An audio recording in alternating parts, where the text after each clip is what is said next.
Hello.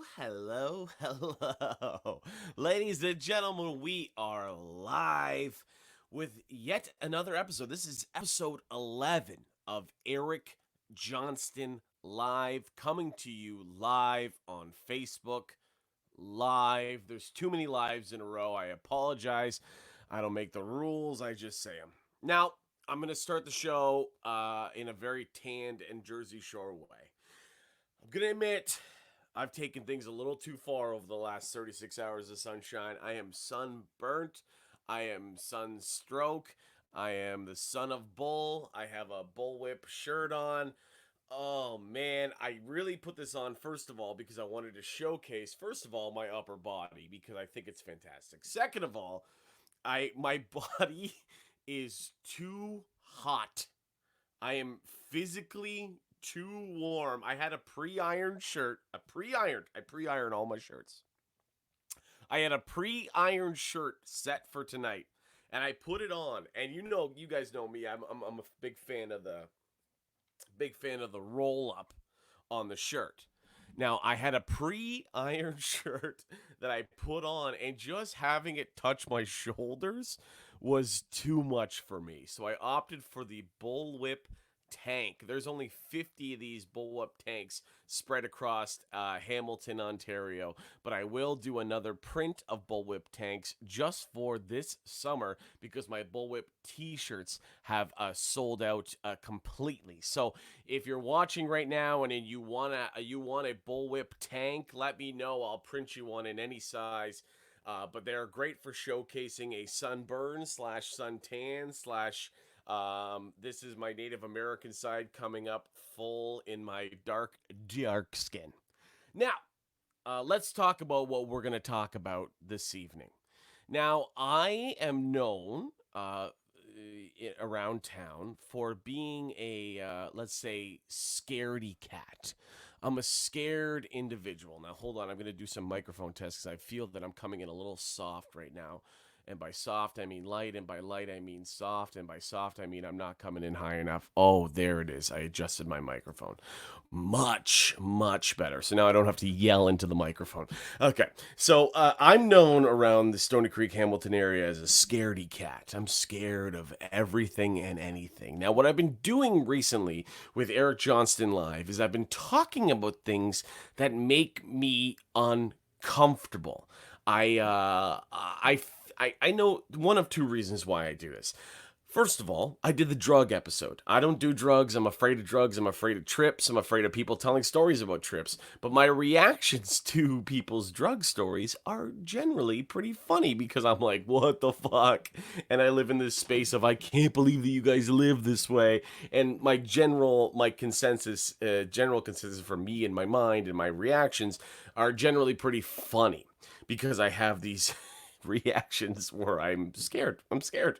Now I thought, okay, that's one thing. It's pretty funny for me to react in this way. Secondarily, I like when the things in my life that make me scared, that make me anxious, that make me uncomfortable, I find that if I talk about them with someone, whether one friend or two friends or three friends or four friends, whatever it is, no matter how many people we have on the show this evening, when I talk about them, they become less powerful and they become less scary. Just like the drug episode. By the end of the drug episode, I was fully ready to do mushrooms and go camping. Two of my biggest bugaboos in life. I don't want to be up north. I don't want to see too many stars. And I don't want to camp. And I don't want to do drugs. By the end of that drug episode, I'm like, I'm going to do all of those things this evening. So it changed me. So I figured, okay, from now on, I'm going to do episodes of Eric Johnston Live of things that make me uncomfortable. Scary things. I'm going to do an episode about, no, I did an episode about drugs. I'm going to do an episode about space.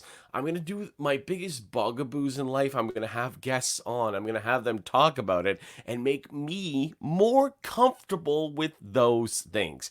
That's the secret. Now, this evening is no different. Now, like I said before, if you know me, you know that I'm afraid of everything. I'm afraid of scary stories. I'm afraid of ghost stories. I'm afraid of haunted houses.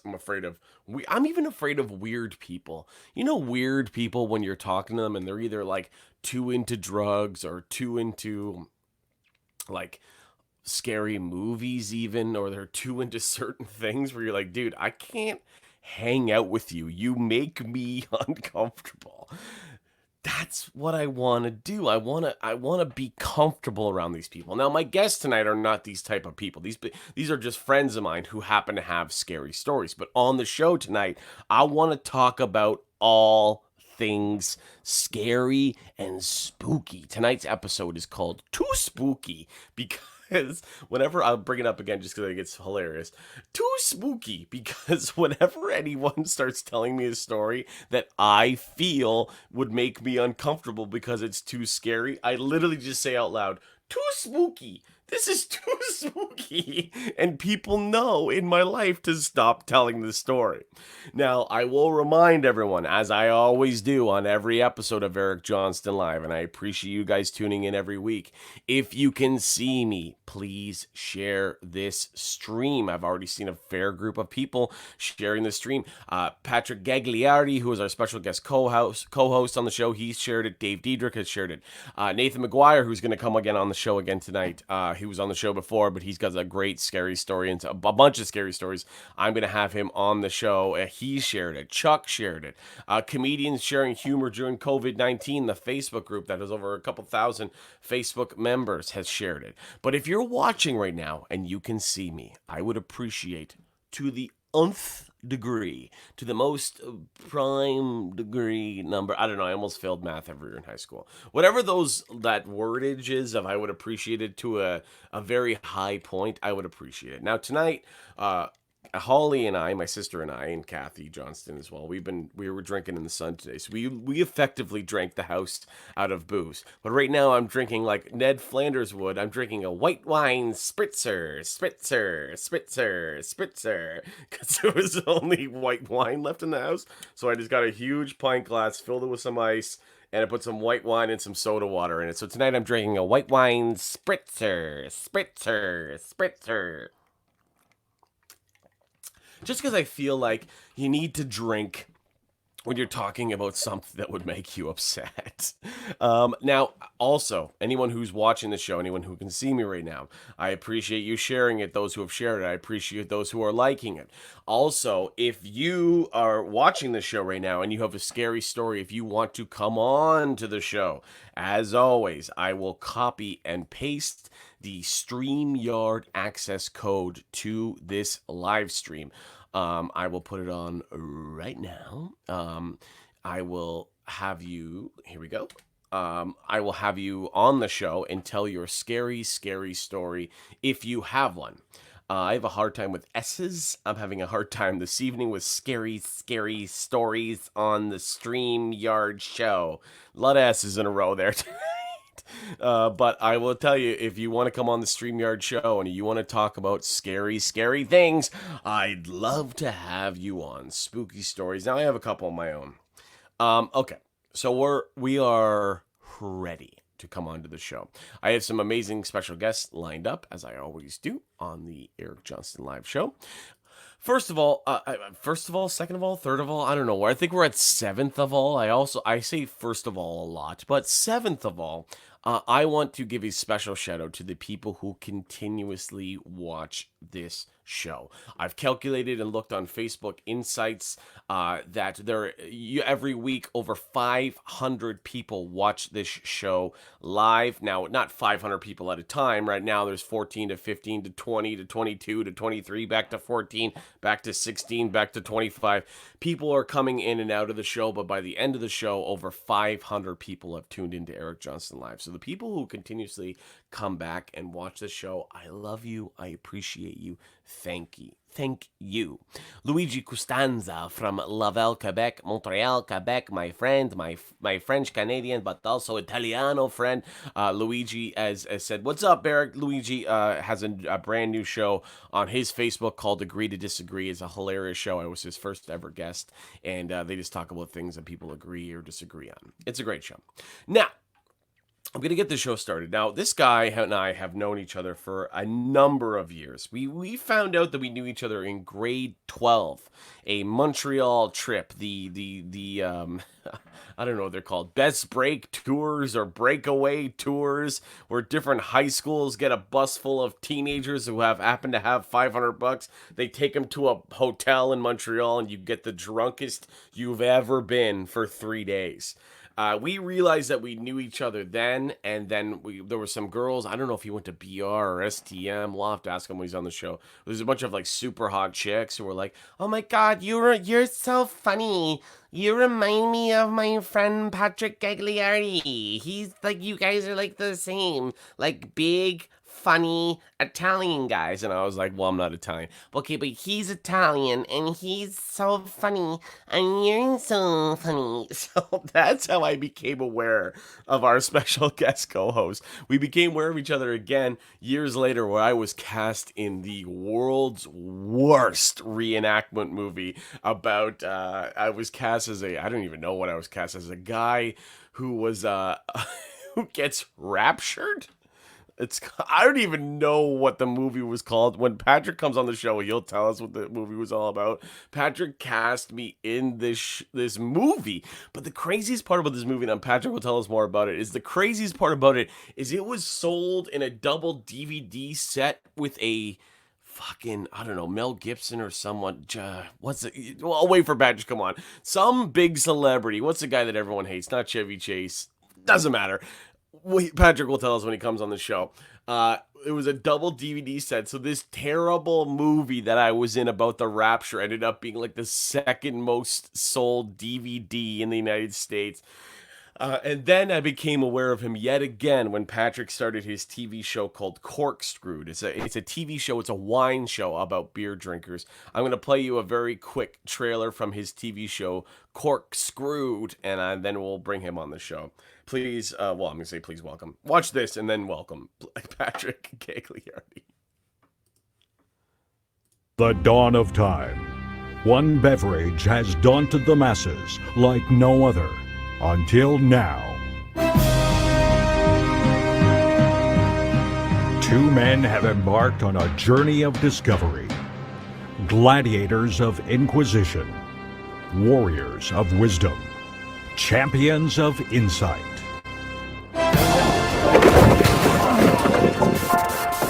I said don't hit me. Okay, maybe not gladiators, but they are on a mission to learn about wine. Join Ralph and Pat on Corkscrew on 5TV1. So he's there, and you're seeing him right now on Eric Johnston Live. Please welcome my very good friend, Patrick Gagliardi. Hello, Eric.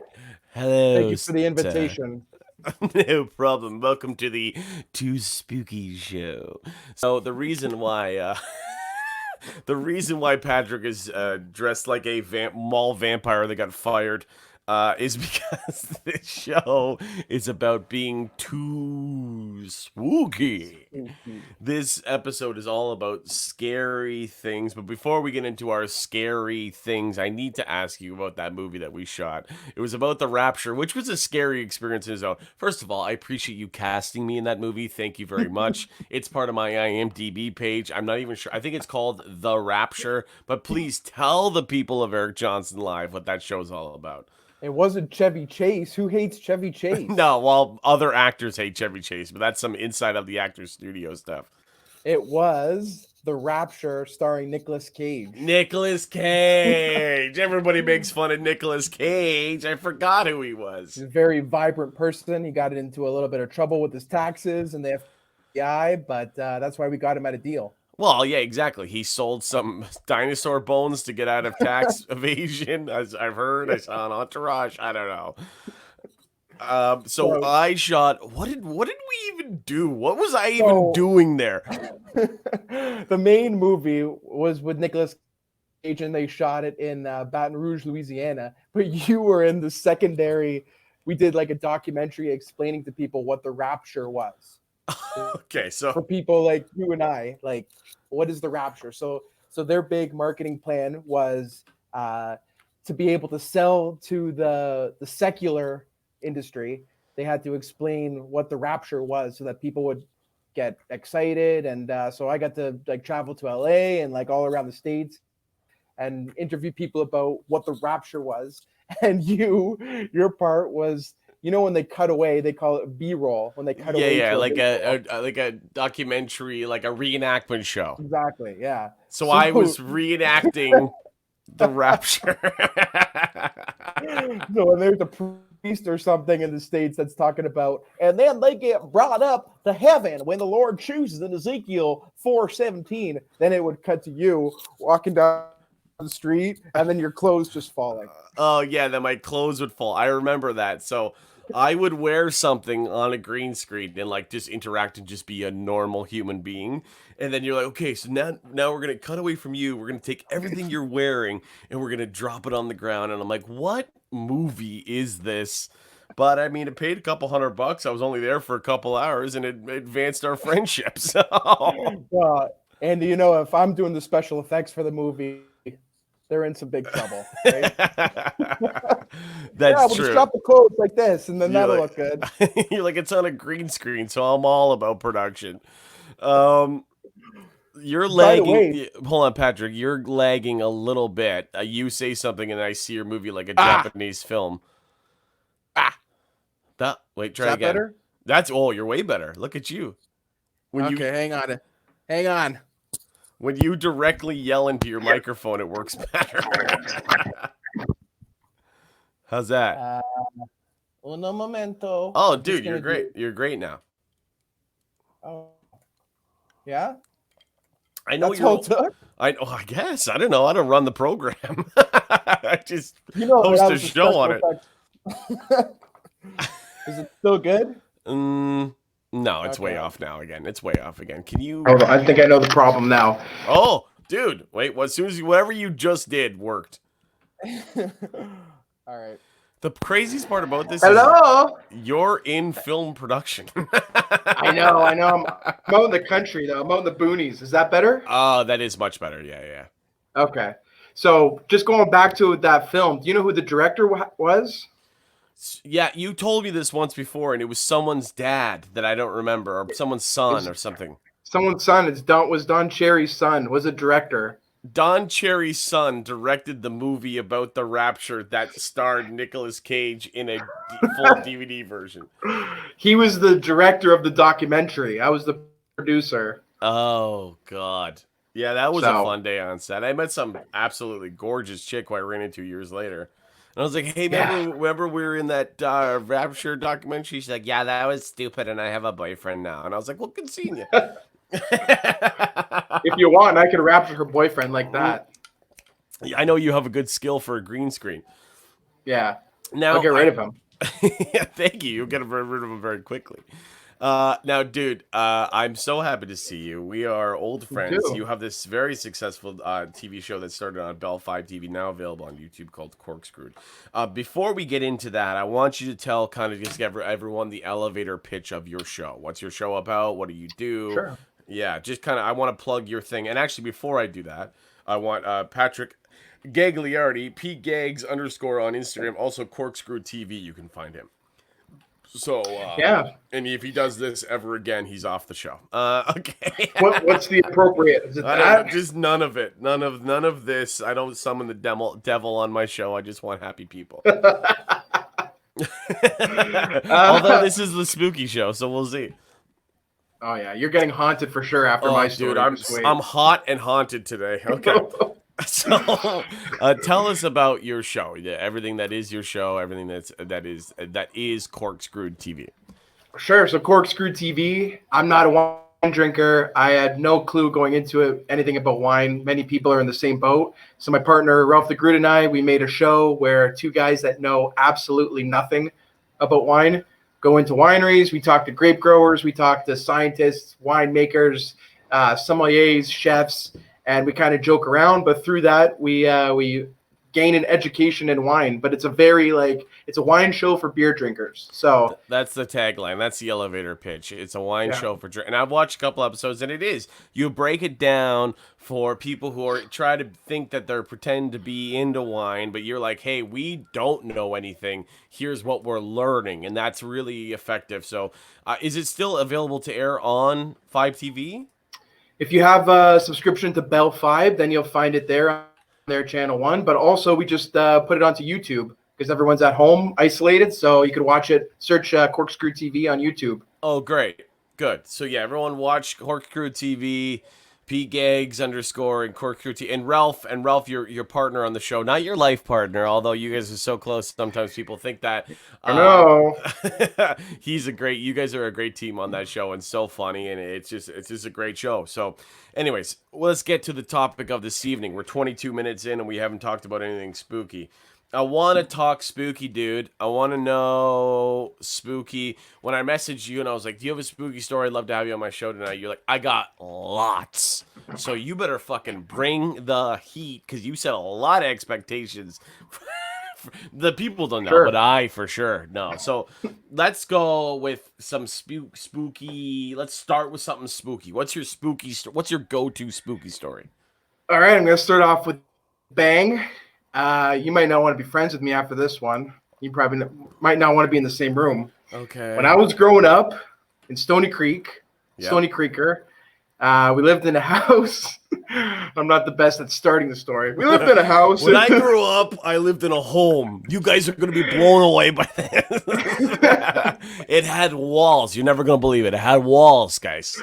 The walls are an important part of the story, all right? Pay attention. Okay, so you grew up in a house. Good. I grew up in a house in Stony Creek. My brother's 2 years younger, so our bedrooms were on the second floor, as many bedrooms are. Yeah, that's how a house usually works, yeah. We would constantly get in trouble for running up and down the stairs. Patrick, get to bed! Go to bed! My brother's name's Gregory. Gregory, get to bed! And we would already be in our beds. Our stairs. I'm just going to pause you for a sec. Patrick is already a pretty munja cake for a name for an Italian, but Gregory? Jeez. Yeah. What are you guys, half Irish or something? Just the way the dice fell.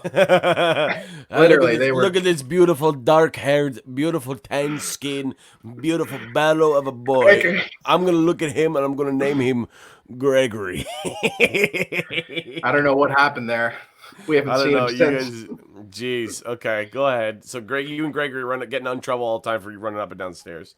Gregory and I would be yelled at, Okay.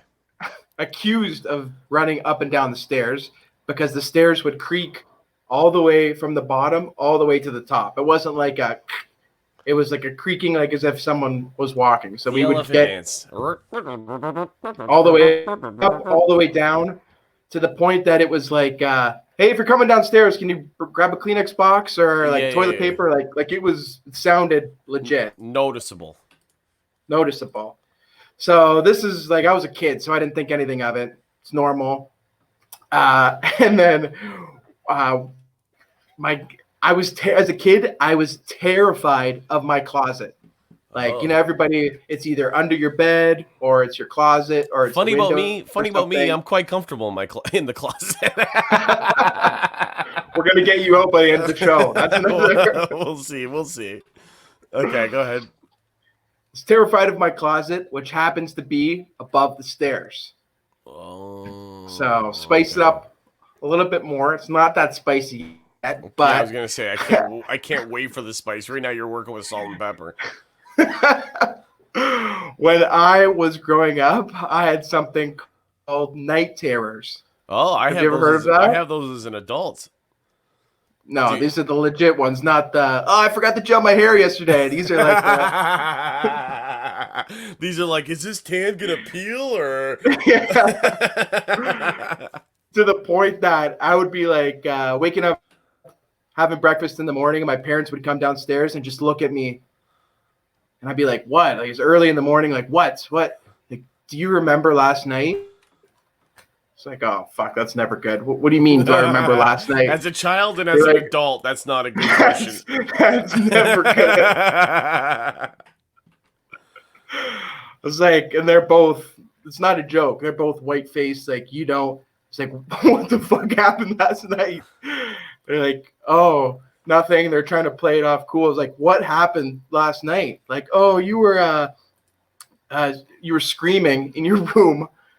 And then we came in to tuck you in, and you were just talking gibberish at the end of your bed. Oh, here What?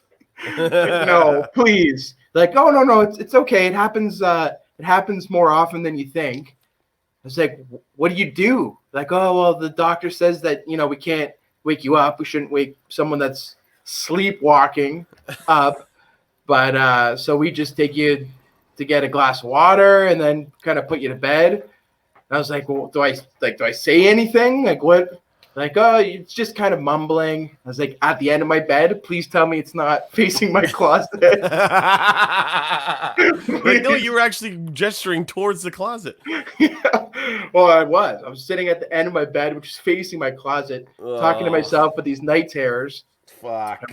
And one time, I remember distinctly, I was laying in my bed as a little kid. My house had 4 walls. I don't know if I mentioned that. Fuck, you did mention that. It makes a lot of sense. Okay, perfect. But I remember I heard a whisper.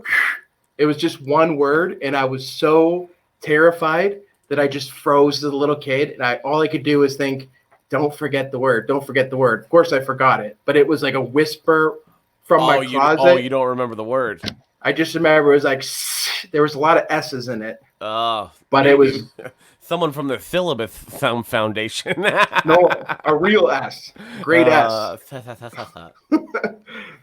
So all this is going on. As a kid, I kind of was weirded out by a little bit of it, but we always grew up with it, so it was kind of normal. And then grew up with what? Ghosts? Grew up with the end of the bed thing was night terrors. The stairs was because of a creaky house. Like the things, I weird. See. You've adapted. I was accustomed to it. Craziness of this house. Yeah. So things would be in different places. Whatever. You can't prove who did it, and then one night, the TV turned on by itself. Okay. All right. So my family amalgamated at the top of the stairs. It was like one of those things that it was like, okay, Dad's here, Mom's here. Please, Gregory, be downstairs. Please, Gregory, the Irish stepson. Please be downstairs. No. Gregory comes out of his room. We're just all at the top of the stairs, like, all right, just looking at each other, like kind of laughing. We walk down the stairs as a family in front of the TV. It's just one of those white noise screens. And as we were all looking, laughing, the volume goes from like 13 all the way to the max. And we're just like, we just kind of laughed about it because I didn't know what to do. But that was the maximum presence. That was it, eh? Well, and then go ahead. Just since then, every single person in my family had seen somebody with a top hat, like a tall black hat and a suit. Everyone dressed like the fucking guy right now. Well, so everyone saw it except for me, but it was inside me. Okay, stop it. Stop. Right? Stop. So there's the happy ending. What's the happy ending? That I have to stop being friends with you? Is that the happy ending? Well, that's a silver lining. This is a happy ending. Okay, go on. So this is like no one was ever harmed, other than it being inside me once in a while. You know what? In some neighborhoods, that's a good thing. Yeah. I don't know. He's tall, dark. I don't know. Handsome, but at the time, jacked.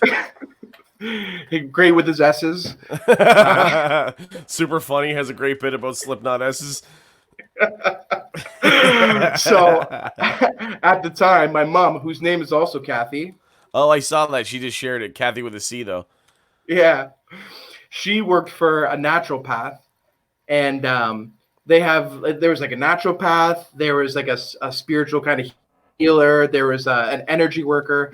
So she had a couple, like they all did stuff for each other. So she went in and had a session with the energy worker, and the energy worker said, there is a spirit in your house. It's not harmful whatsoever. It's someone that lived in the area. They passed away. They're a little bit older. And she described exactly what everyone saw, except for me, which was inside me. And my mom was like, so like, what do we do from here? And she said, oh, you have to go back to the home and just kind of nicely say, like, go to the light. It's okay. She told them their names. I think it was Marilyn or something. But go to the place where you've seen it the most and say that Marilyn or whatever, you and your husband, like, it's okay for you to go to the light, follow the light. You can leave this, like, give it permission. And then from that time, nothing ever happened again. Fuck. Honest to God, I haven't actually like told that story in a while, but it's. Well, you nailed it, and you're. I'm glad that I'm glad that it's exited you, and I'm glad that you weren't too hurt. I hope it didn't lay its eggs in me. Jesus. Oh, fuck. That'd be terrible. No wonder why you can't find a girlfriend. I'm kidding. Someone as good date, as Marilyn, that's for sure. Someone date Patrick Gagliardi, P-Gags _. He's one of the most handsome, charming guys I know. Unless you already have a girlfriend. I haven't seen you in a while. But, okay. Your story. Was that good enough? Dude, that was great. What are you talking about? Was that good enough? What do you got? Canadian Actor Guild? That was fantastic. Your first rule of improv is yes and the second rule is everything I say is great. Hello. True. I have some see the stuff that's like that in my house is not scarily enough, but it's comfortably enough involved with my dad. So we know my dad behind me over my shoulder, Bullwhip Johnston, very famous Canadian professional wrestler. He died 2003 and 9 days after my 13th birthday. This is not my Maury Povich talking about my dead father show. But this is more of like things happen in this house, but I'm okay with them because I know that it's my dad.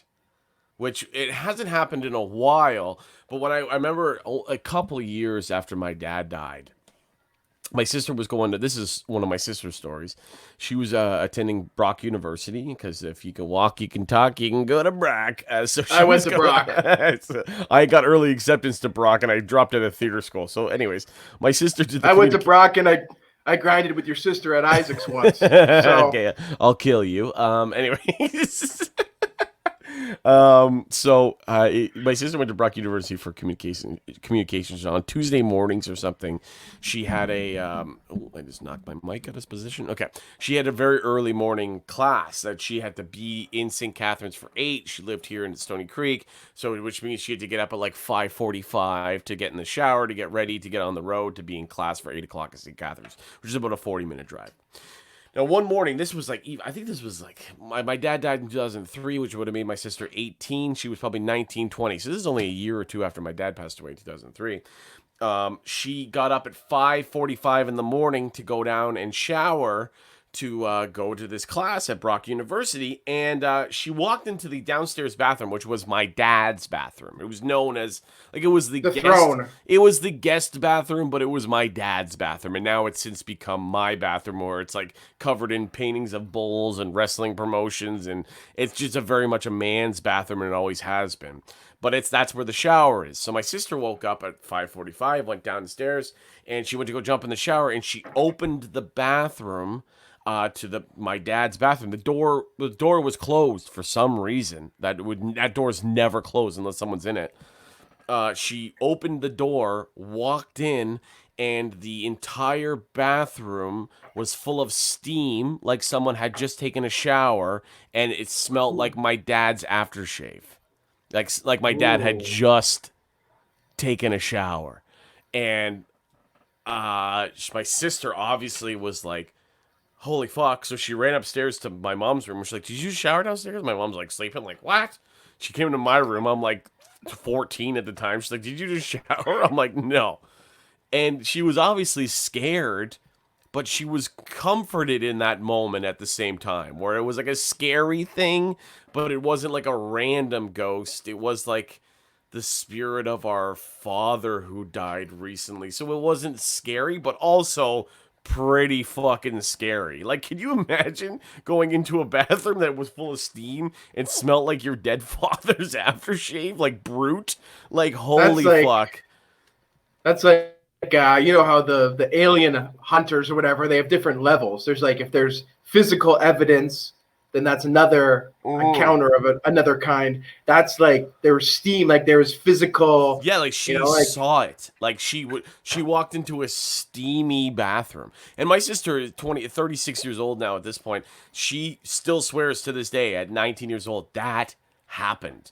I had a similar situation, and before I go on to this next story, I want to remind everyone, if you can watch us and see Patrick Gagliardi and I right now, please share this stream. I would love for you to share this stream and everyone can see us and tell these spooky stories.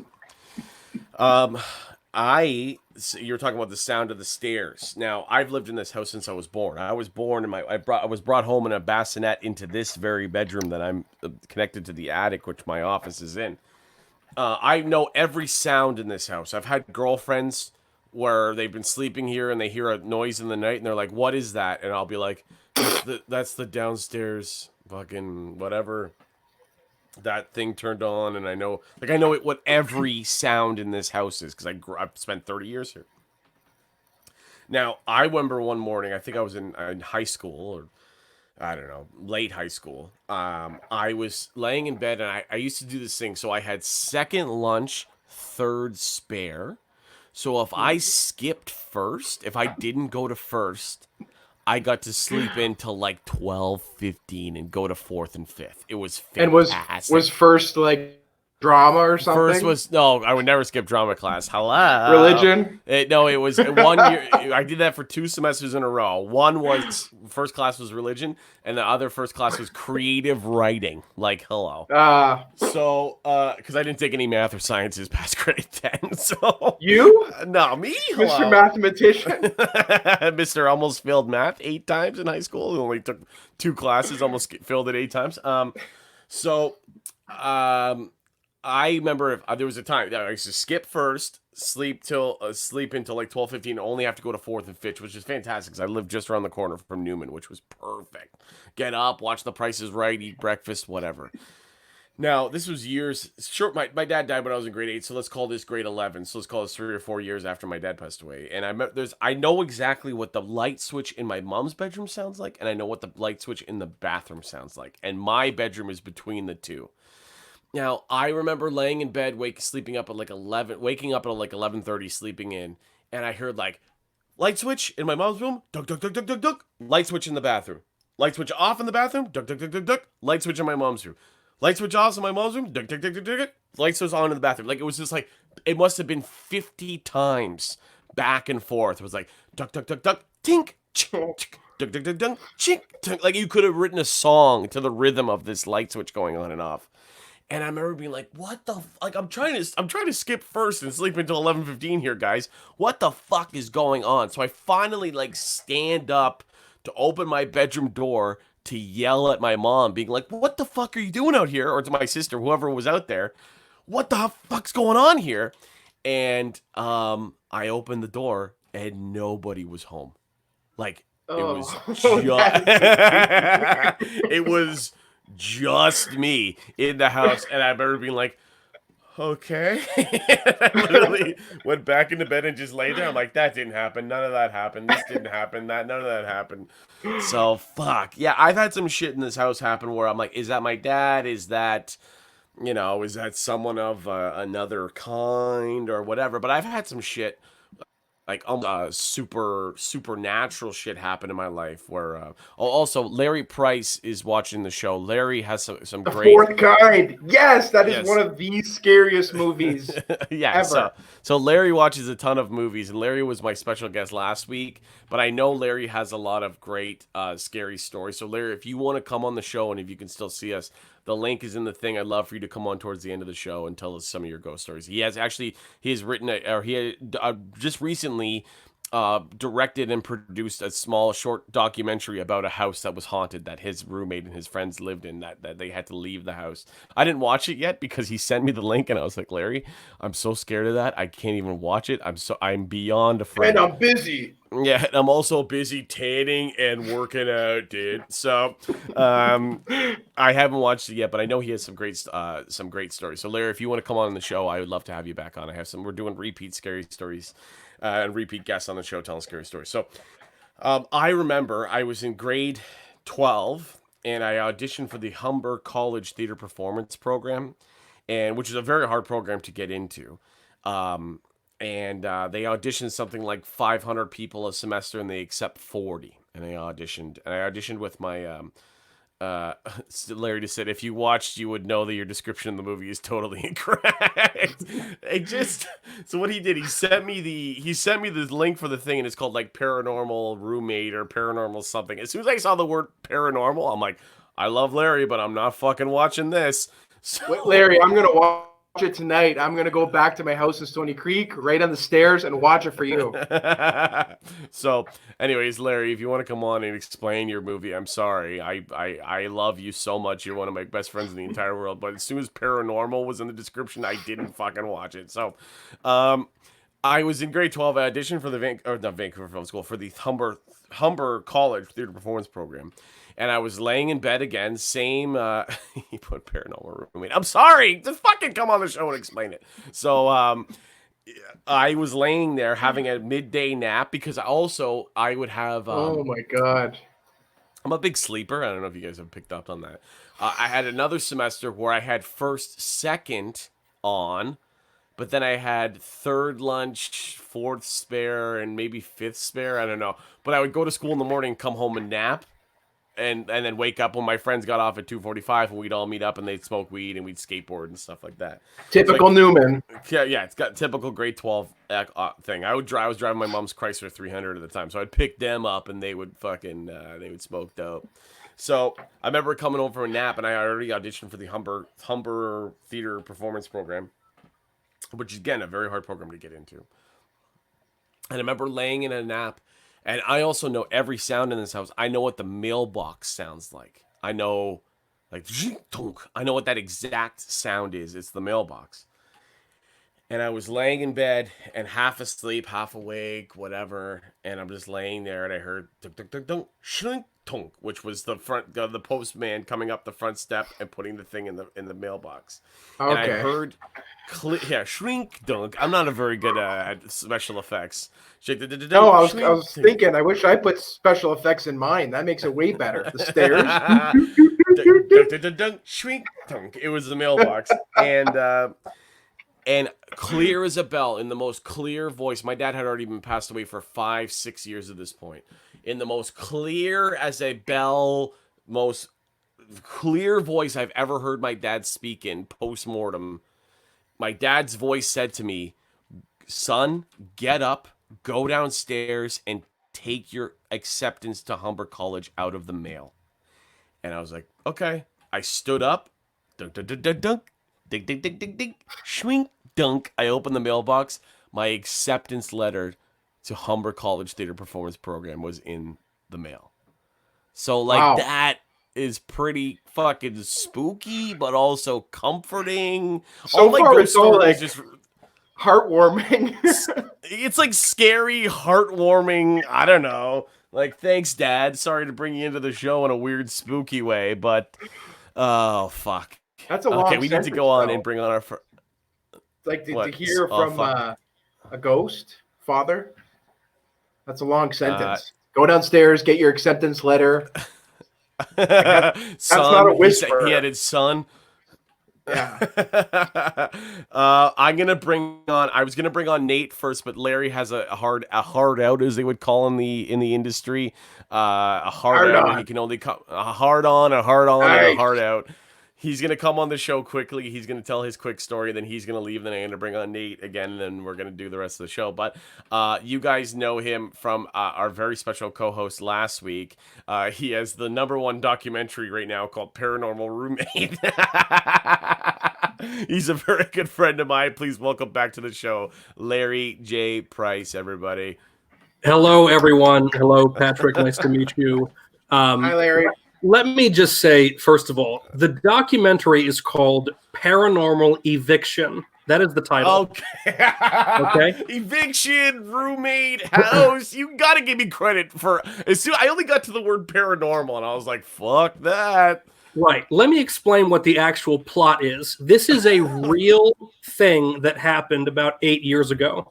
Okay. I had a roommate that I was having a terrible roommate experience with. Mm-hmm. And I was hoping that he would leave, basically. So myself and a couple of my friends made this plan to convince him that our house was haunted. Oh, well, this is way funnier than scary.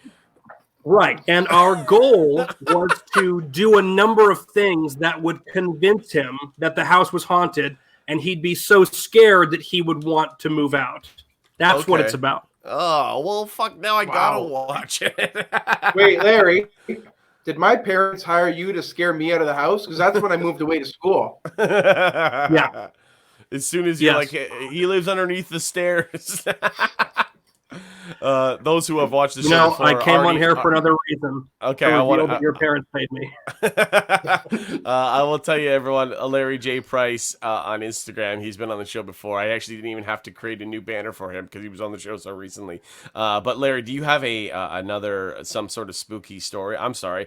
I'm gonna watch your documentary now. As soon as I saw the word paranormal, I stopped watching it. So okay. Okay. Yeah, I'm just going to move closer to my router so the internet's not fucked up on here. Okay. Okay, Like, scary story. Yes. As Patrick should do because he's out in the boonies. I'm seeing every third word he says. Really? Still? Yeah. Well, you're in and out. Okay. Larry Price, everybody.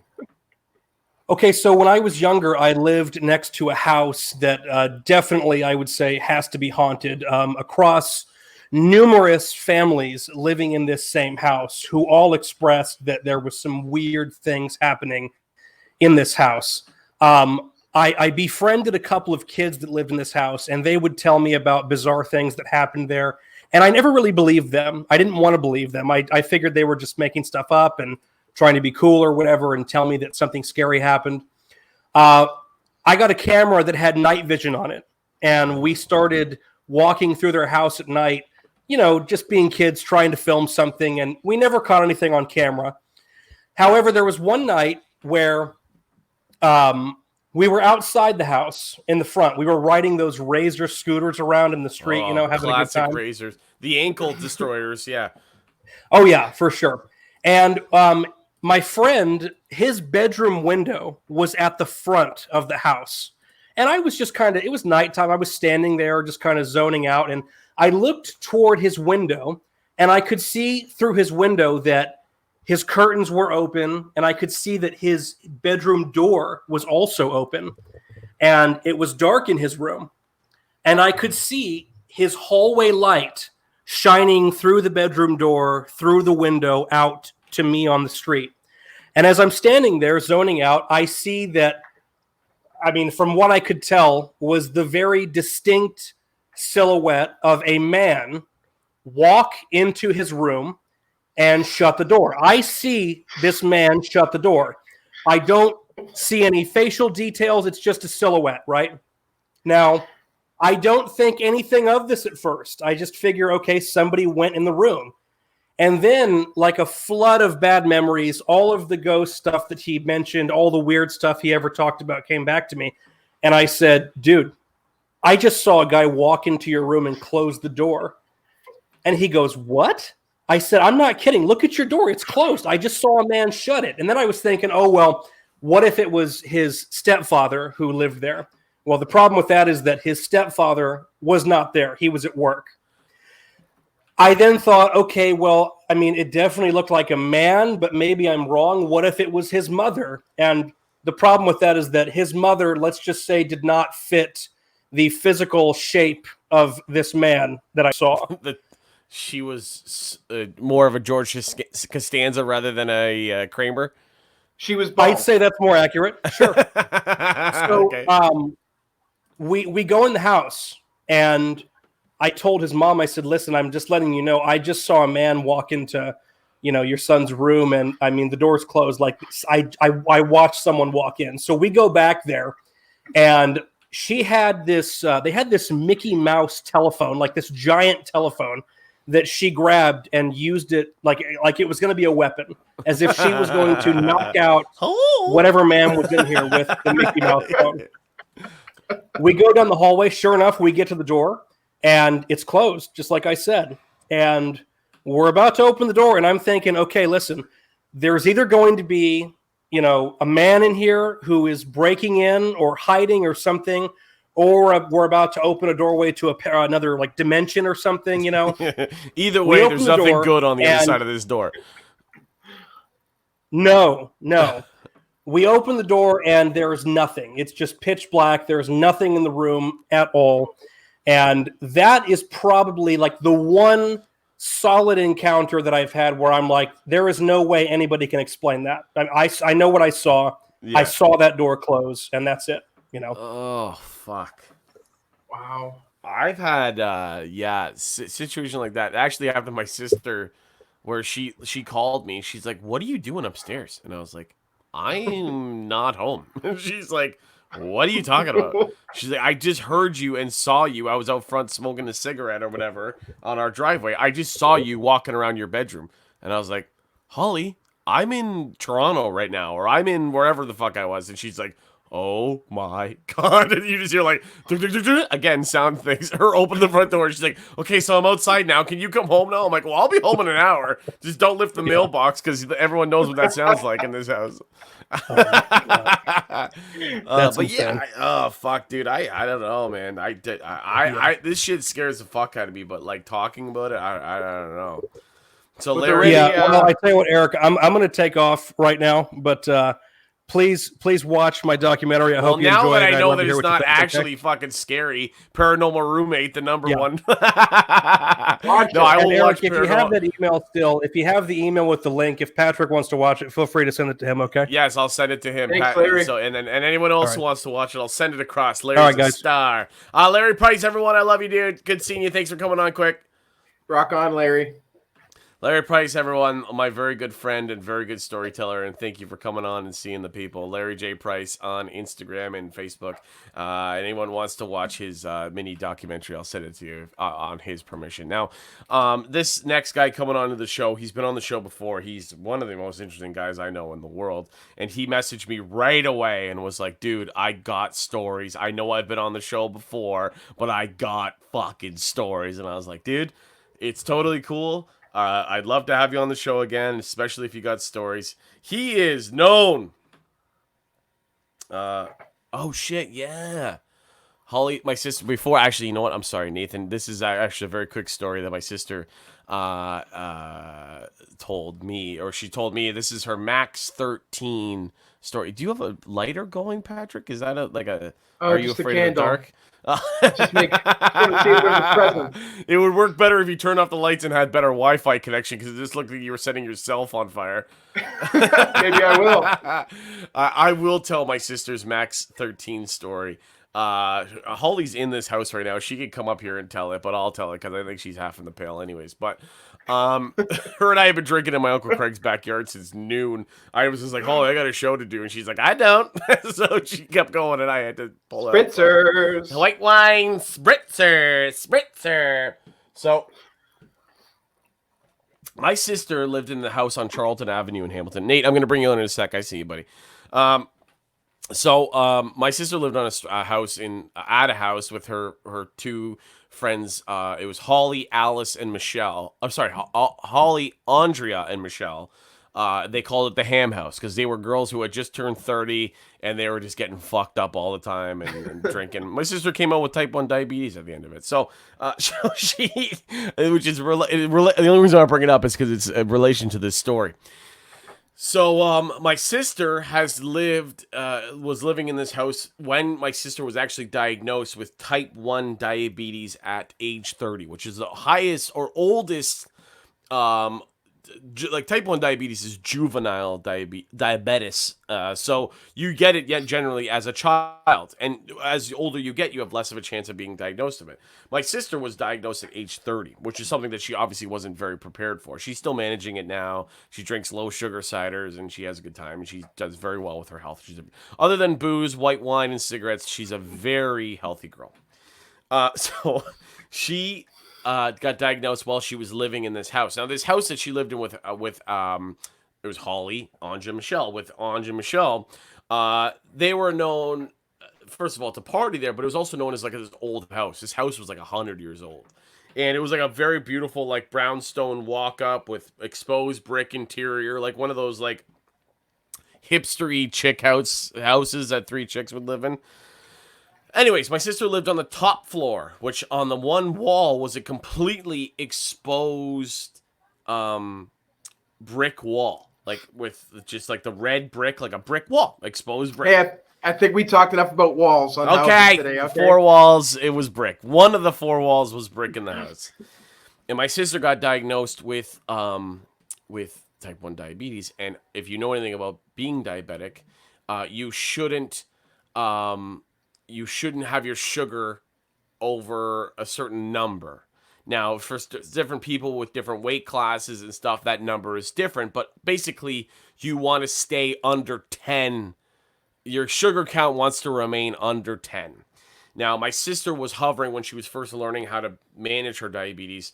She was hovering around like 12 and whatever, 12 to 13 or whatever. I don't really know how it was, but she was going over. She was going into like 14, 15, 16, 17. She even got as high as 20 one day, and she was feeling like absolute shit. And it's like and you're whatever. drunk, kind of. Yeah, basically, you're it's like a sugar high. It's almost like being on drugs, but you're so overly, crazily high on sugar because your body can't process it. Anyways, my sister once woke up one morning, and on the exposed brick in this 100-year-old house, in chalk, was written on her wall, Max 13. MAX13. Written in chalk on the wall, on a wall that my sister has obviously never written in chalk on, and never touched, never done anything to, I don't even think she even hung a picture on this wall. But one morning she woke up when she was just starting to manage her diabetic life to not go over 13, and on the wall was written in chalk. Like, she showed it to me. She was like, "You need to fucking see this wall." And it You was, have a picture? I don't know if Holly took a picture. Holly, if you did, come on. But she came up, she's like, "You got to see this." And I was like, okay. And I was at her house, I don't know, drinking, whatever, showing up. And she didn't remove it. And then she left it. And I think it stayed there until she moved out. And then I don't know if it was like rubbed away. Holly can write in the comments or if she didn't notice it before. But just when she knew not to go over 13, and in chalk, written on a brick wall, Max 13, which is fucking crazy. Was that my father? Was that our other guardian angels in our life? Was that even the spirits who lived in her house trying to protect her? Because, diabetics, fortunate to say, if you don't manage your shit, you can die very easily in your sleep if you don't manage your shit. So while she was sleeping, it was written Max 13 on the wall. So that's Holly's Max 13 story. And I'm glad that she brought it up because I completely forgot about that. Lisa Gagliardi Marcon, I assume is a family member of yours, says, okay, now I have... One of the clan. Yeah, Holly wrote, no, I was too scared to take a pic or wipe it off. So yeah, I think it was there. I think it was there for years or months or whatever until they moved out, and I think it was just gone. I think one day it was just gone. Oh, fuck. Okay, now I'm going to bring Nate on because he's got stories. Sorry, Nate, I got distracted on my sister's Max 13 story. So this guy, he's been on the show before. He was on our shows talking about relationships before, and he's the Stag Shop Employee of the Month, but also a man of many stories. He's a very good friend of mine. Please welcome to the show, Nate McGuire, everybody. Nathan McGuire. Hey, dude. Hey, guys. How's it going? Hey, dude. Welcome back to the show. I missed you. Thank you. Missed you too, man. I got to do this right away. Nate McGuire on Instagram and stuff. Follow him. He's got a lot of great stories and all that stuff. So, dude, come on. I know you messaged me about your son earlier today. Yeah. Oh, that was just a freaky one. I remember I woke up early before him, and he came into the living room, and I was like, "Hey, buddy, how was your sleep?" He was good. I had a nightmare though. I'm like, "Oh, okay. Well, what was your nightmare about?" He goes, "I was the darkness, and I will eat your soul." And just smiled. I'm like, "What the fuck?" But like, and I wish I could say it was a once off, but like he always does these weird things, and we'll say like stuff that just catches you off guard. It scares Kids the shit are out of you. fucked, man. Kids just horrible. say shit that So you're like, horrible. Another what? level. What was Yeah. that? Yeah. They see Oh, that's things. They feel things. Yeah. Hold on. Speaking of paranormal activity, my Larry David poster is falling down behind me because of the heat up here. I have it taped to the wall behind me. I think because of my body heat, it's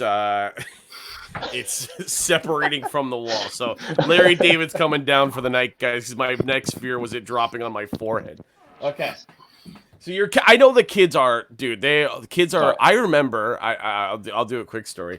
I remember I was sleeping in this room as a child, like 6 years old, and I remember laying there in this bed. This is now the guest room, and not my bedroom's across the hall now. But I was sleeping in this room on this bed, and I remember I seeing into this loft that I'm sitting in right now, where my podcast studio is. I remember seeing like a little figure, like. I don't know, like let's call it like a figure the size of this Goldberg, this guy right here, this Goldberg, maybe like 12 inches tall. And I remember seeing this little figure, and I'm like, hey, what are you doing here? And the figure was like, I'm here to tell you the meaning of life. And I was like, what's the meaning of life? And the figure was like, just live, just do everything that you want, and just live. And I remember I was like 6 or 7 years old. I came downstairs and my parents were like, how'd you sleep? I'm like, good. Some little fairy told me the meaning of life when I woke up. And my parents were like, what? And I was like, some little fairy just told me to just live life as much as I can and just live, man. Just live. And my parents are like, whoa, we need to stop giving that kid NyQuil before he goes to sleep because he's tripping. So your kids, your son, sorry, I was distracted by the Larry David poster falling. Your son said to you, what do you say? I'm the demon and I'm going to take your soul? I am the darkness and I will eat your soul. And just smiled. Did you punt him? I would have punted him. I was terrified. Yeah, Nate, how big is the cage that you keep him in now? Is it like, Pretty big. Do you have to feed him through the wall? Does he bite at your hands? Oh man, yeah, no, the stuff. He's so quick-witted, and the things he says will catch me off guard. And it's just like, okay, first off, you're 7. Back the fuck up. Yeah, of course. Because like the way he looks at you, like even the other day we were watching TV, and all of a sudden he just got real quiet. And his head was tilted to the side. I'm like, buddy, what are you doing? And it didn't move. I was like, buddy, what are you doing? And he turned around and he just went like this, and then started creeping towards me. Oh, I drop kick a kid. I did drop kick him, but I gave him like a good stiff arm. Just gave him a little, yep. Yeah, exactly. Dude, so what else you got? I know you got more. You told me you got a couple. I've got a bunch, and I was still going back and forth of like what to say, because most of the stories I have that were kind of spooky were like real shit, like almost getting cut up and tossed as fish bait in James Bay, or like that's spooky. Coyote. Worried I was gonna wake up with a coyote on my throat in the middle of a Saskatchewan that's field. right. So were you on that show Man Tracker? Yeah, long you time were? ago. Yeah, Okay, long so time ago. I need to hear this story. It's not necessarily it's scary. I don't know if it's spooky. It was scary in the sense that it was real creatures trying to cut your throat open, not necessarily fake creatures. Yeah, well, see, the other thing too, like I'm a lot like you. Like I'm scared of a lot of things. Yeah. Growing up, I've been able to rationalize a lot of things, but when it comes to like the dark or steps where you can see through them, like from the basement, you can like see through the steps. Oh yeah, fuck that. Yeah. I don't fuck with that shit. Like I run. And yeah. My sister, when I was like a child, like 4 or 5 years old, my sister told me that there's witches that live in our basement, and I'm gonna be 30 years old in like 3 or 4 weeks. I still like when I turn off the light in the basement because there's another fridge down there, like classic Stony Creek. There's another fridge in the basement. That's where like the good chocolate milk is and some other stuff. When I turn that light off, it's like I literally picture being chased by a witch in my basement. I'm 30 years old. I've lived here my entire life. Never seen a witch. Never seen a hat. Do you remember the movie People Behind the Stairs or People Under the Stairs? I've never seen it, but just the idea of the movie is fucking terrifying. Horrible. So my uncle had a fridge in his kitchen, and when we stayed over his place, we'd sleep up in like the upstairs attic part.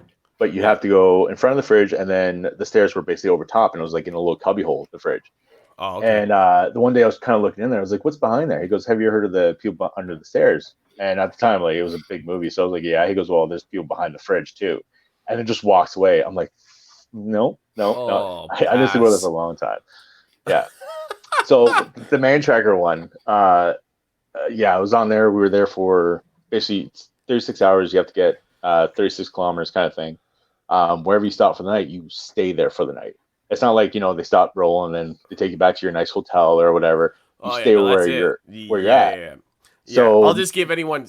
We have some international viewers and stuff, American viewers. Yeah. Man Tracker was a TV show on OLN, Outdoor Life Network, which is a very popular. They basically now they just play episodes of Storage Wars. But in the late '90s and early 2000s and early 2010s, there was an actual network that produced their own TV shows. They produced an amazing TV show called Departures, which is still one of my favorite travel shows. And they produced a show called Man Tracker. Basically, a young couple, whether their relationship or whatever, two people would have to evade a man tracker, a guy who was his job was to track people, like for the military or for the OPP or whatever. He was like old school.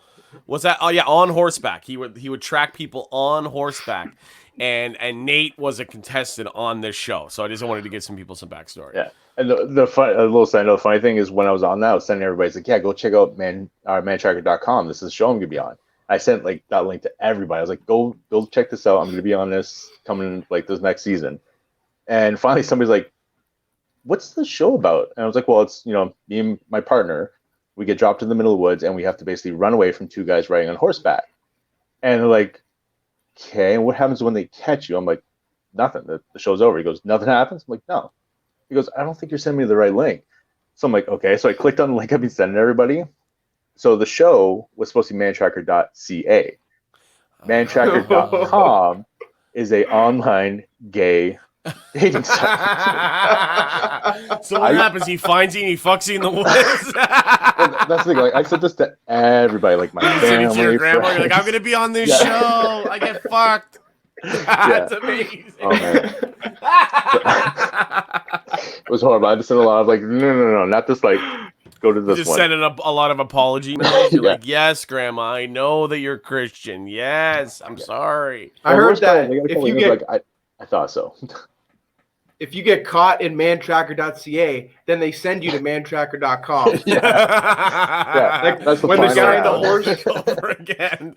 Our friend Nicole, a friend of the show, Nicole Todd, put 2020 goals. Yeah, get tracked and fucked in the woods.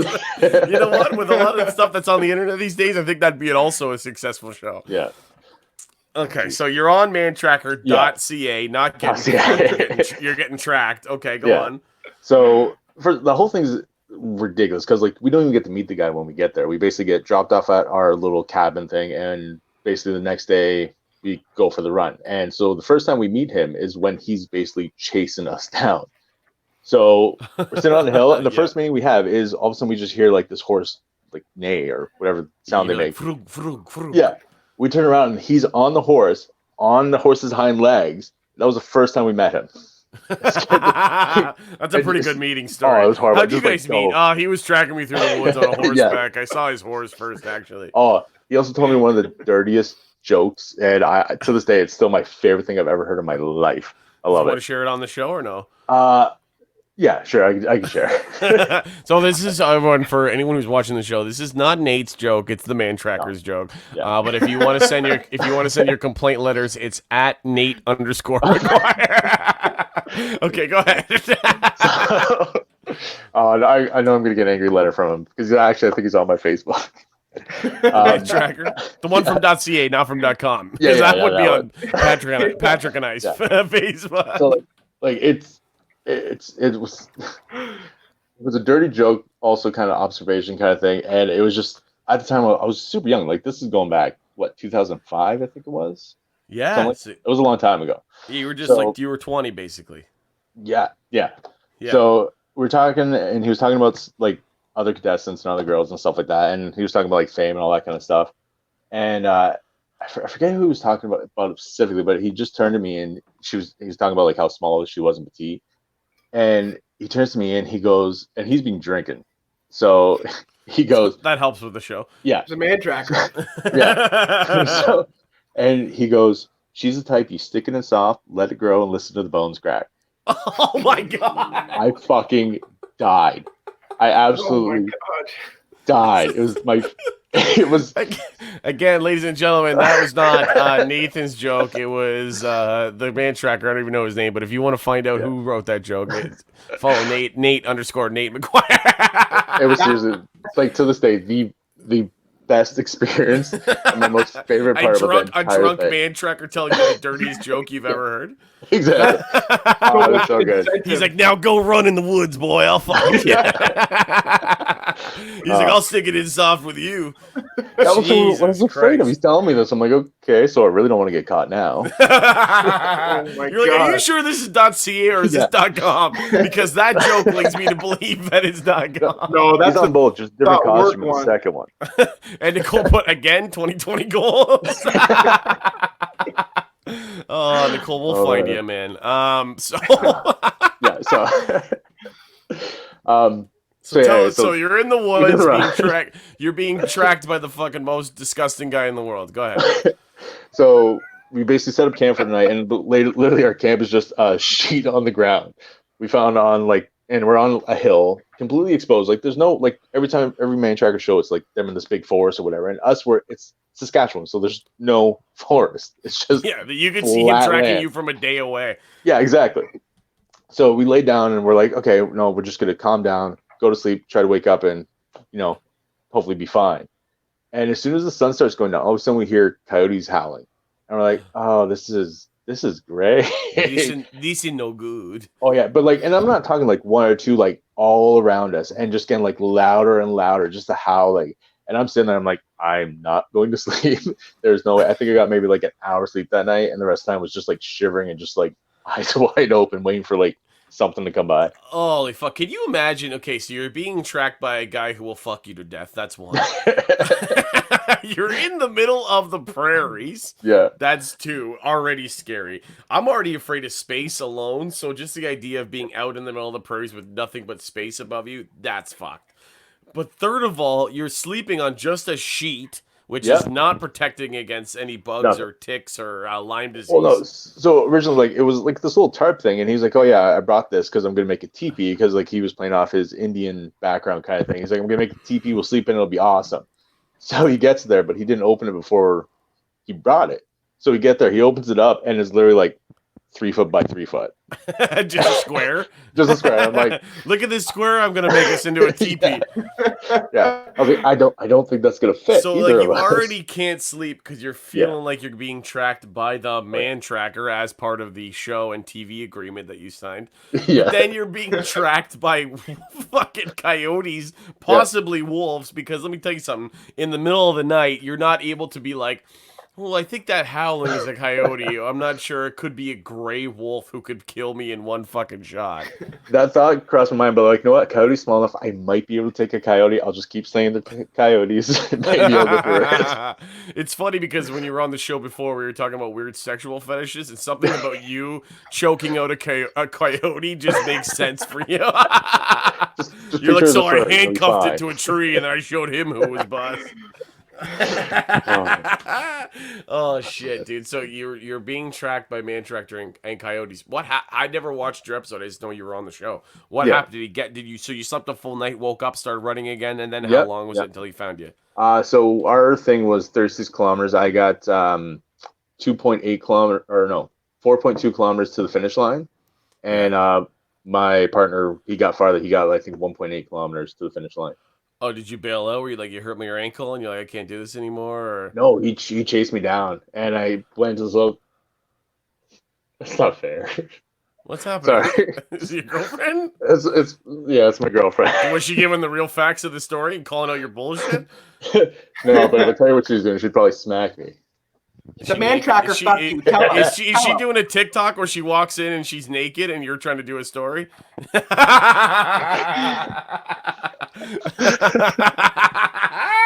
Oh wow, that house is crazy. Tell her to come on; it'll up my ratings. Eric said you should come on. He says that's fine. Nope. You sure? Positive. It'll help his ratings. I love how you're like, I was 2.3 kilometers. I was running away from the man truck, and then you just went.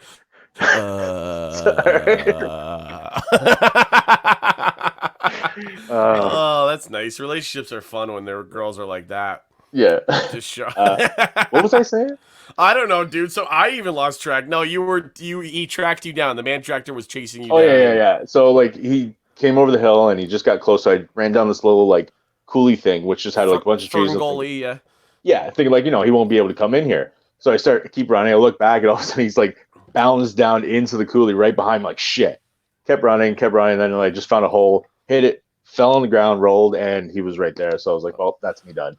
So I guess they didn't pay you for this show, right? It was just yeah, they give you like $500. Oh, nice. Oh, Canadian production. That sounds pretty good. 'cause Same you go out there for amount a of full money week. Patrick gave me to be in a show about the Rapture. I got to go watch that actually. Oh, fuck. I got to find the link. If I could find the link to that movie and we could air it on an episode, I would fucking love that. That'd be It's literally amazing. me doing the worst reenactment acting in the world where I'm like running and then they're like, okay, now look up. You can hear Jesus. And I'm like, okay. And then I disappear. Oh, my God. Oh man. What? I can put it in my fucking resume. I was in a Nicolas Hell Cage yeah. movie DVD feature.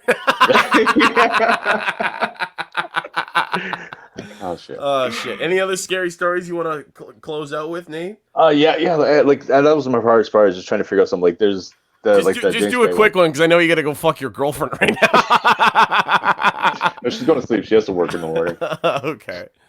No, the one I was gonna tell, it wasn't so much spooky, but it was the first one that actually shook me, because it was something that like I couldn't explain, and it was completely those are spooky, yeah. Oh, so not really religious, never believed in like ghosts or all that fun stuff, like whatever.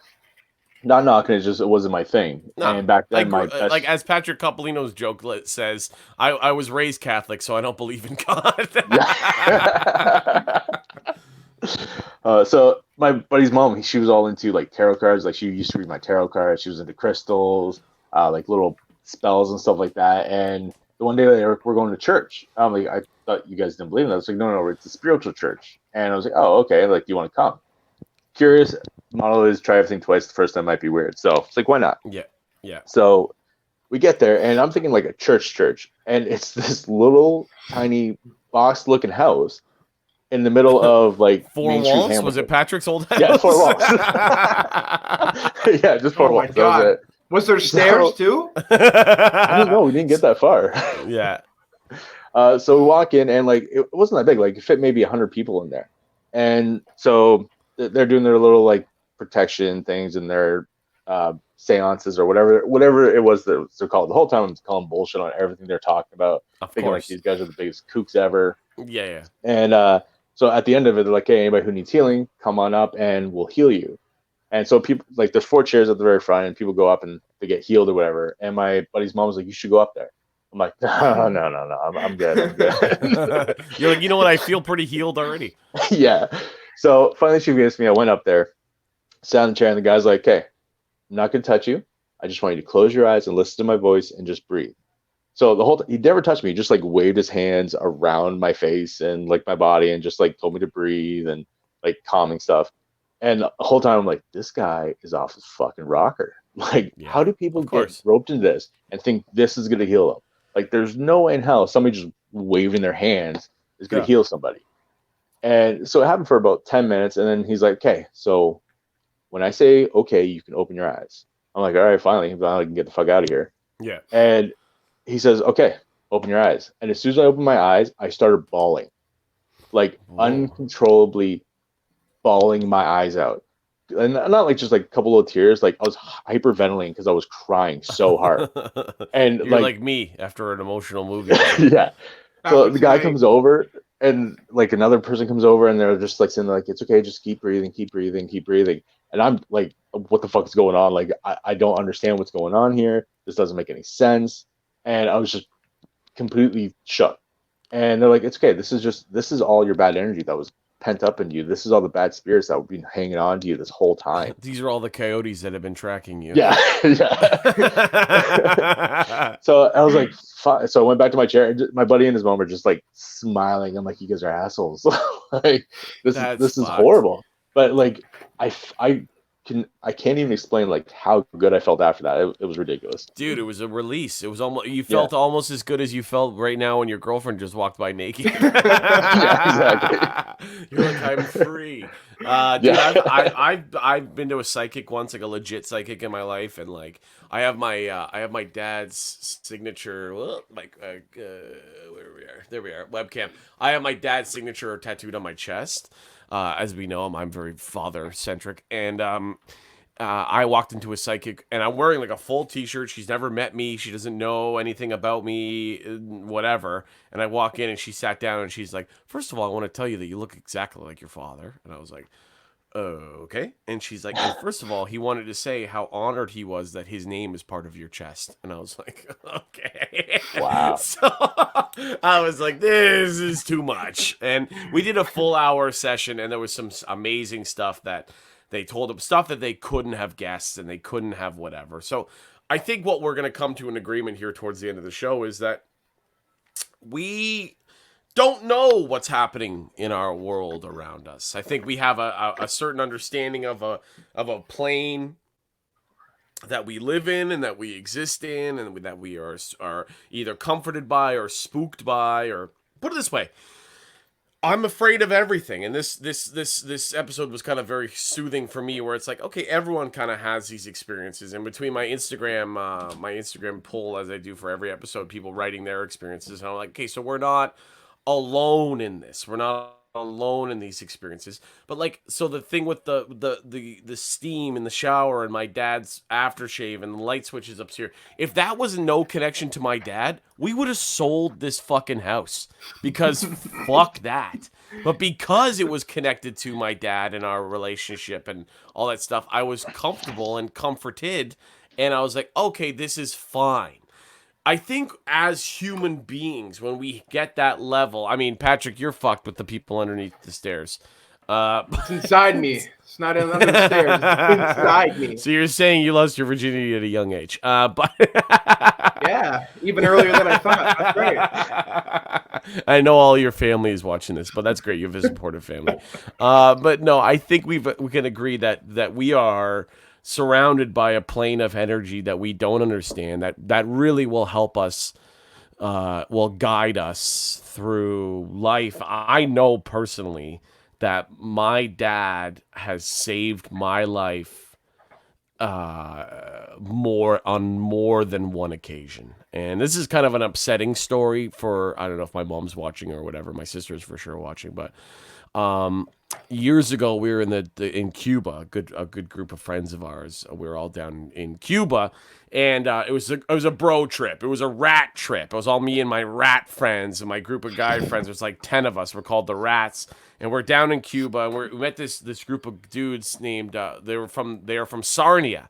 They were a bunch of like lacrosse hockey bros, and we met them, and it was like we amalgamated bro groups. We amalgamated them, and we were just with a group of like 20 to 25-year-old fucking douchebag bros. And we're Sounds doing like this. a great trip. Oh, it was fantastic. No chicks on the resort, just all dick. Guys from Sarnia. It was a great Dude, trip. we met the best dudes ever from Sarnia. And we were doing these things called ice outs. Basically, we go up to the bar and order like 20 drinks. And what you do, they give you like a Bahama Mama or whatever, Green Monster, whatever the fuck they call them down there. What you do is you take the straw, you throw it in the pool. You take the ice out of the drink and you throw it at your friend. Now you're left with like a Jaeger bomb full of like liquor and mix. Like basically one shot and one shot of mix. And you take it like a Jaeger bomb. You drink it as fast as you can, and that's it. We must have done 50. We must have done 50 fucking ice outs. So much so that I blacked out in the pool. Next thing you know, I was on my back in the lobby with some Cuban guy going, "Sir, please, sir, to me. Come to me, sir. Sir, please. Please, sir. Sir, please. Come. Sir, please, come. Come to me, sir." And he's trying to bring me back to my room. Next thing I know, I'm sleeping and I'm having a dream that I can't breathe. And I came to on my back in the bed in Cuba going, Ugh. I had fucking thrown up in my sleep and I was dying. I was going to die. And something in a paranormal fucking being took me, it was like literally like an old Undertaker match where he's lying down and then he's just sitting up. Someone grabbed me from beyond, took me to the edge of the bed and fucking smacked me in the back. And I threw up off the end of the bed and was like, "Ugh. Oh, fuck. I think I just almost died." And I looked at my friend Boris, who we were sharing a room with, and I went, "Thanks for fucking saving my life there." And he went, "I don't know what the fuck you're talking about. I just woke up right now. What the fuck's going on?" And I was like, "Dude, you just picked me up, brought me to the edge of the bed, and smacked me on the back." He's like, "I didn't do that." And I was like, holy fuck. Like, there is something, whether it was the spirit of my father or another one of my guardian angels in life, literally saved my fucking life. My sister has a similar story. She was driving to Brock University again, and it was winter, and she was driving to class, and her car started to skid out on black ice, and she was literally going into oncoming traffic. And she swears to this day that hands came over her hands and helped her fucking steer and brought her back on, and she ended up straight back on the QEW. So I'm just surprised, like, you didn't think to lead with that story. Bro, it's called saving the good to the end, bro. You ever run a Facebook show? Oh yeah, just before we go, let me talk about the time that a ghost threw me up and saved my life. The time I was saved by a ghost. But dude, that just leads you to believe in those moments I'm comforted. I'm comforted in the fact that there's things out of our control, in all of our control, minus the fucking coyotes. That was 100% in your control. You signed up for the fucking thing. You're an idiot. But there's things in our life that are around us, and we live in this 2 eyes, 2 ears, 1 mouth world, 2 lungs, heart, and fucking a mile full of intestines, where we can live in this space and we can interact and we can do shit like a Facebook show or whatever, drink a white wine spritzer. We can live in that plane, but there's so much more happening beyond us, and it can work in our favor and it can work against us. Again, if any of these things that have happened to my life happened to me without any preconceived notions that I have a guardian angel, I'd be like in a mental institution, because I'd be like, fuck that, I'm fucking haunted. I'm like I would be like Patrick, getting fucking a ghost, a demon that lives inside of him. Before we go, I'm gonna Diana Kukina, the Croatian Dream, who's been on the show before, who has commented on the show. I live in Niagara Falls. I would bike to work with my Walkman. One day I was coming home. There was a hole ahead, half on the gravel and half on the road.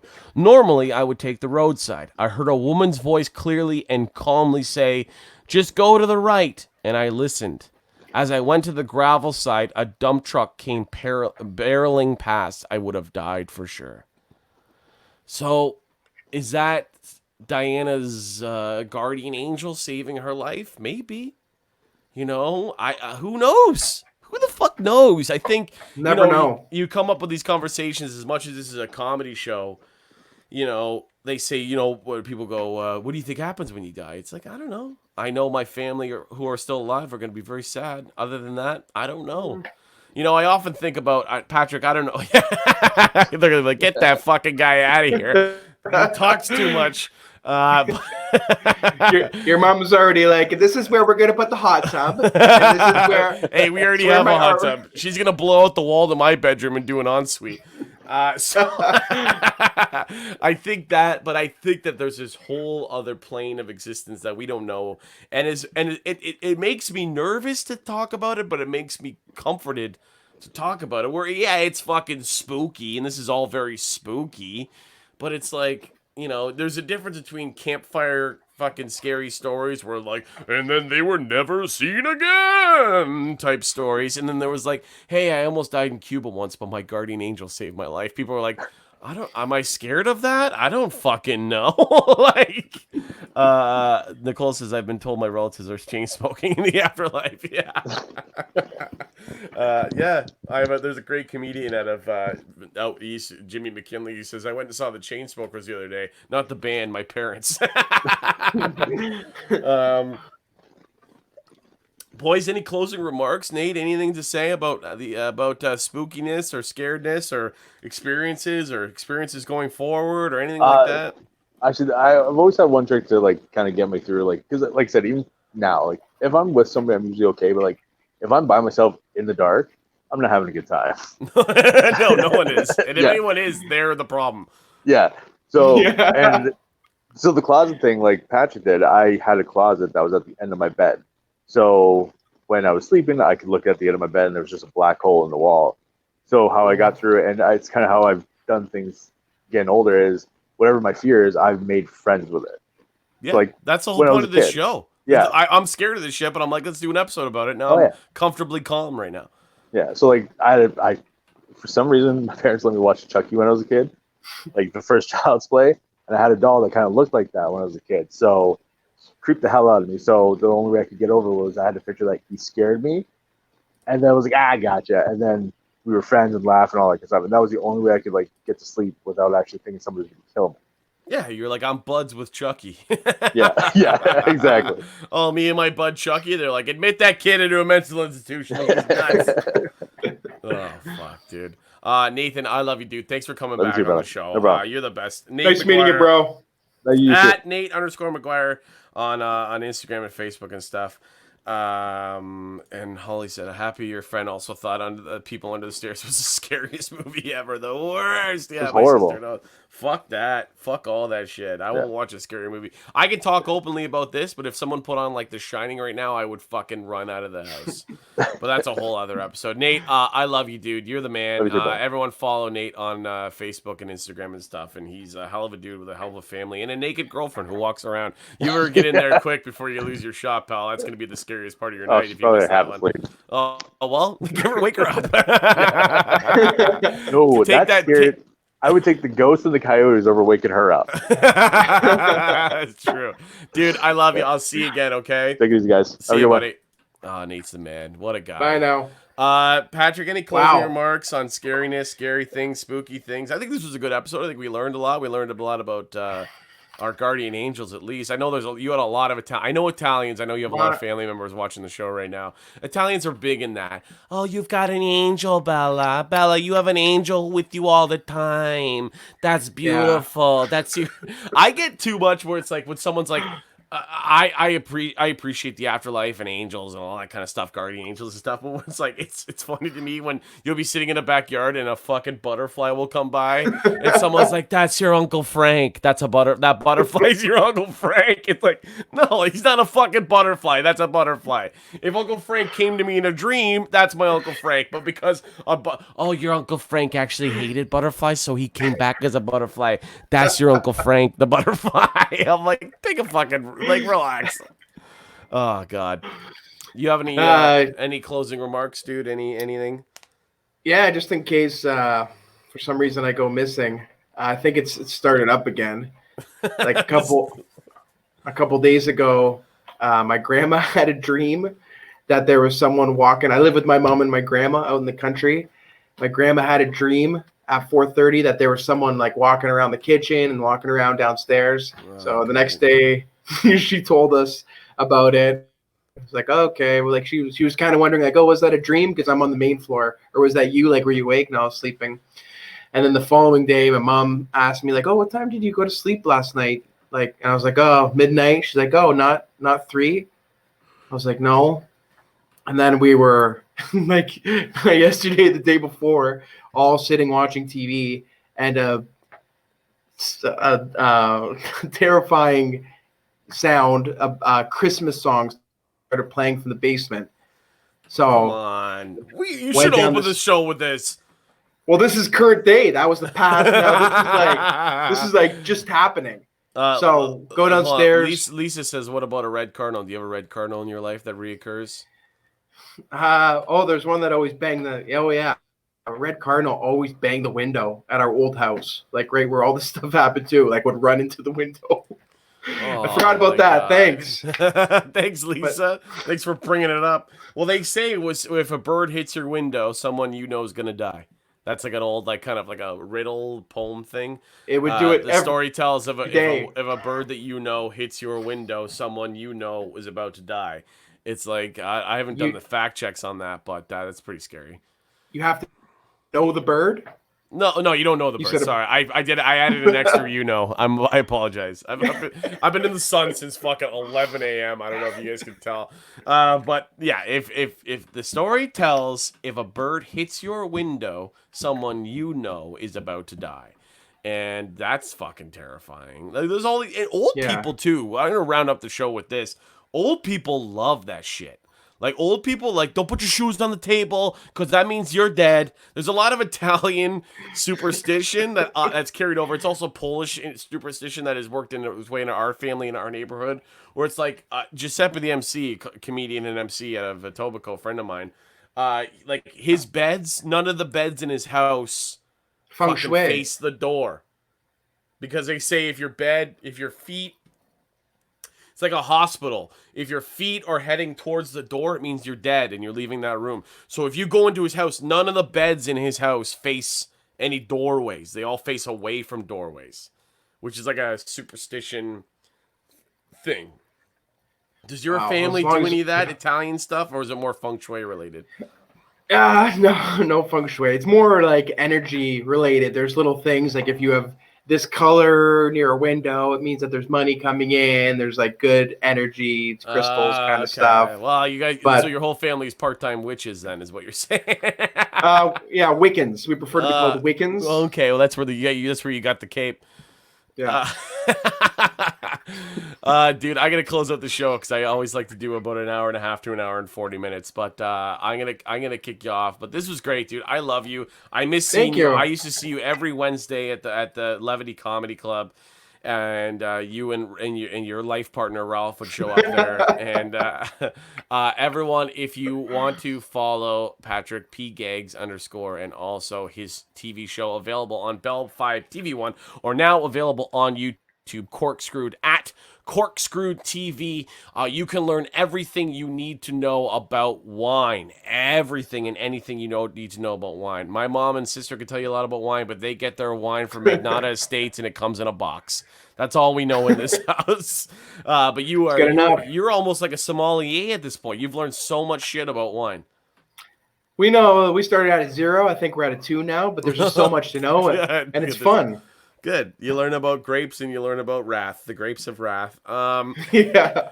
Dude, I love you. I'm going to kick you off. I'm going to close the show and I'm going to pass out. I got to be on set at 9 a.m. tomorrow and I've been drinking in the sun since 11. I can't believe I pulled this show off the way I did. Everyone who watched. Dude, Good job. I love you. I'll see you soon. Thanks, buddy. And I'll love to have you back anytime. You're a great addition to the show. Okay? Thank you, sir. Watch Patrick out for the horseman. Gagliardi. Ciao, ciao. Ladies and gentlemen, that is our show this evening. We talked about some spooky shit. And I've realized in my life, that all the spooky shit that happened to me in my life is kind of like soothing. And I'm okay with it all. You know, as I say this, literally, I can't turn my camera around. I'm sitting in front of a window and there is a massive moth the size of a fucking bird. It just landed on my window and it started going ta ta ta ta ta ta ta ta ta ta. You can't see it because it's a whole operation, but I swear to God, as I'm saying, I'm soothed by the afterlife. A fucking massive moth just landed on the window. Okay, anyways, this show has been about spooky things, spooky life experiences, and spookiness in general. Yeah, Nicole says it's Uncle Frank. Sweetheart, that's your Uncle Frank the moth. The moth. He loved moths. That's your Uncle Frank. Oh, I'm too funny for my own good sometimes. Thanks for bringing that up. Ladies and gentlemen, that's our show. This Thursday, 9 o'clock, we're talking turn-ons and turn-offs. There's things in your life that turn you on and things that turn you off in life. Mostly relationship stuff, but it could just be general turn-ons and turn-offs about life. My name is Eric Johnston. This has been Eric Johnston Live, episode 11. Too spooky, but you know what? Tonight wasn't that spooky. I feel pretty good about tonight. We told some stories. I had some cool shit. I gave some people some goosebumps. People have been texting me like, holy shit, I can't believe that happened and stuff. I'll respond to them after. Nathan, fuck yeah, dude. You were the best. I love having Nathan on. Also, our special guest, Patrick Gagliardi. It was also on the show. Follow him at PGags, at Corkscrew TV. Follow Nate at Nate_McGuire, and follow our very special friend of the show, Larry J. Price. Ladies and gentlemen, I'm back Thursday night, 9 o'clock. I love you so much. I need to go to sleep because I'm fucking burnt and hot and tired, and it's been a long day. Okay? I love you all. I'll see you guys on Thursday night. Thank you guys. Actually, you know what? Before I go anywhere, it means the world to me that everyone's been watching the show, sharing this show, commenting on this show. It's always so much fun to do this, and I couldn't do it without you guys. I've calculated that we have over 500 live viewers on this show every week, and that is all you guys who are watching now and all you guys who come in and out throughout the show. It means the world to me. I love you. I'll see you on Thursday, 9 o'clock. Good night.